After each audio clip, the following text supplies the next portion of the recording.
Salam, selamat pagi, Horas. Salam sejahtera bagi saudaraku yang dikasihi Tuhan. Dimanapun saudara berada, doa saya saudara baik dan tetaplah penuh semangat pengharapan di dalam Tuhan kita. Sebelum kita memulai aktivitas pada hari ini, mari kita luangkan waktu untuk mendengar dan merenungkan firman Tuhan. Biarlah Roh Kudus menerangi hati dan pikiran kita, sehingga kita dapat melakukan segala pekerjaan kita dengan baik sesuai dengan firman-Nya. Mari kita mempersiapkan hati, kita bersatu di dalam doa. Ya Allah Bapa yang Maha Baik, kami bersyukur atas kasih penyertaan-Mu dalam kehidupan kami. Kami percaya sebagaimana hari-hari yang telah kami lalui, Tuhan pun akan memberkati kami pada hari ini. Tuntunlah kami senantiasa Tuhan di dalam Roh-Mu yang kudus, dan ajari kami untuk dapat melakukan semua pekerjaan kami dengan baik. Oleh sebab itulah kami mau belajar dari firman Tuhan yang sebentar lagi akan kami dengar. Bukalah hati dan pikiran kami, ajari kami untuk mengerti, sehingga firman-Mu lah satu-satunya penuntun dan menjadi pedoman dalam kehidupan kami. Berfirmanlah Engkau ya Tuhan, sebab kami telah siap mendengar. Kasih karunia dan damai sejahtera dari Allah Bapa Tuhan kita dan dari anaknya Tuhan Yesus Kristus dan Roh Kudus menyertai saudara sekalian. Amin. Firman Tuhan untuk kita pada hari ini, Rabu 17 Juni 2026, tertulis dalam kitab 1 Korintus 6 ayat 19 sampai 20. Demikianlah dikatakan. Atau tidak tahukah kamu bahwa tubuhmu adalah bait Roh Kudus yang diam di dalam kamu, Roh Kudus yang kamu peroleh dari Allah, dan bahwa kamu bukan milik kamu sendiri, sebab kamu telah dibeli dengan harganya yang telah lunas dibayar. Karena itu, muliakanlah Allah dengan tubuhmu. Demikianlah pembacaan firman Tuhan. Saudara yang dikasihi Tuhan, ada sebuah perenungan dari kisah kehidupan pasangan suami istri. Seorang suami baru saja membeli ponsel mahal. Ia memasang pelindung layar, casing anti pecah. Bahkan membeli kantong khusus agar ponselnya itu terjaga, tidak tergores. Lalu istrinya bertanya, "Kenapa ponselnya dijaga sekali?" Suami menjawab, "Ya, karena harganya mahal." Lalu beberapa menit kemudian istrinya berkata, "Kalau begitu, kenapa kesehatanmu tidak dijaga? Tidur larut terus, makan sembarangan, dan juga jarang berolahraga. Bukankah tubuhmu jauh lebih mahal daripada ponsel itu?" Sang suami terdiam.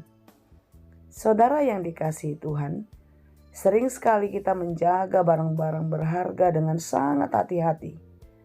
Tetapi acap sekali kita lupa menjaga tubuh yang benar-benar sangat berharga.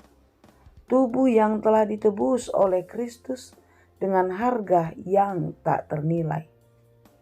Saudara yang dikasihi Tuhan, Paulus mengingatkan jemaat di Korintus dan juga mengingatkan kita bahwa tubuh kita adalah bait Roh Kudus yang harus kita pakai dengan baik untuk memuliakan Tuhan. Tubuh kita harus kita jaga. Kita tidak boleh lagi memakai tubuh kita seturut dengan kehendak kita. Korintus adalah kota pelabuhan yang sangat ramai dan kaya. Kota ini terkenal sebagai pusat perdagangan, budaya. Oleh sebab itu, apa yang terjadi pada waktu itu adalah kemerosotan moral terjadi di tengah-tengah kehidupan jemaat, di mana terdapat banyak sekali kuil penyembahan berhala. Jemaat mulai beralih dari kasih Kristus kepada mengandalkan pikiran dan kekuatannya sendiri.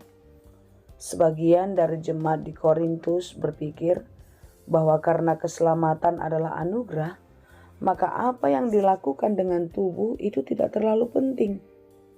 Mungkin ini juga yang menjadi pemikiran bagi banyak orang-orang percaya atau orang-orang Kristen di masa kini.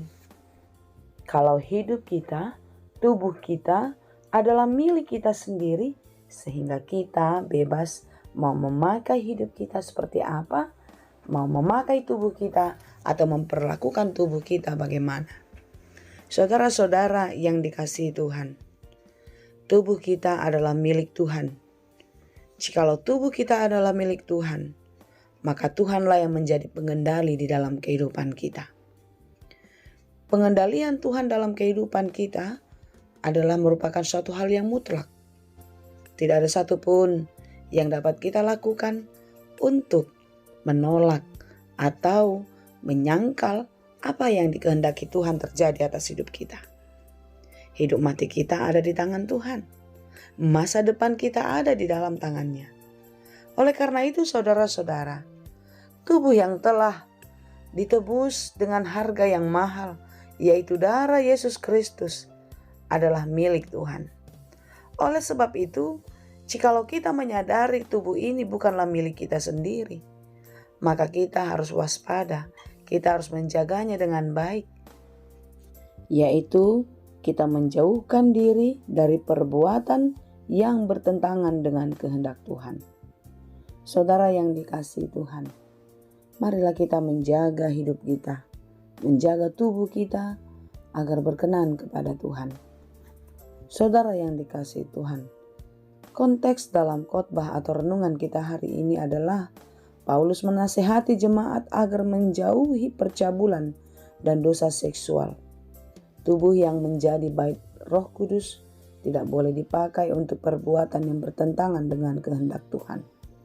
Oleh sebab itu saudara-saudara yang dikasihi Tuhan, marilah kita menjauhkan pikiran kita, menjauhkan kehidupan kita dari hal-hal yang tidak berkenan kepada Tuhan.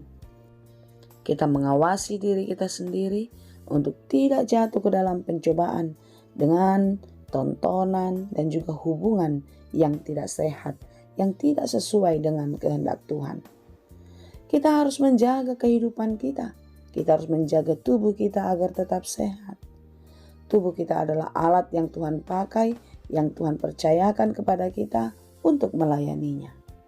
Oleh karena itu, mari kita menjaga tubuh kita supaya kita tetap sehat, yaitu dengan makan dan minum secara teratur, makan dengan minum yang secukupnya, berolahraga, istirahat dengan cukup, menghindari hal-hal yang bisa merusak tubuh kita.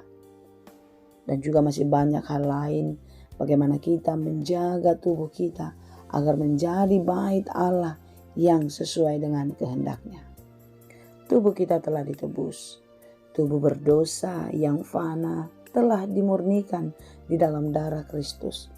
Oleh karena itu saudara-saudara, marilah kita mempergunakan tubuh kita untuk melayani Tuhan. Di tengah-tengah gereja, di tengah-tengah lingkungan, dimanapun kita berada, biarlah kita semua tampil menjadi saksi Kristus di dalam kehidupan setiap hari. Dan kita mau menjadi alat Tuhan, alat di tangan Tuhan untuk melakukan pekerjaan-pekerjaan yang baik. Berempati, peduli, dan menunjukkan cinta kasih kepada orang lain.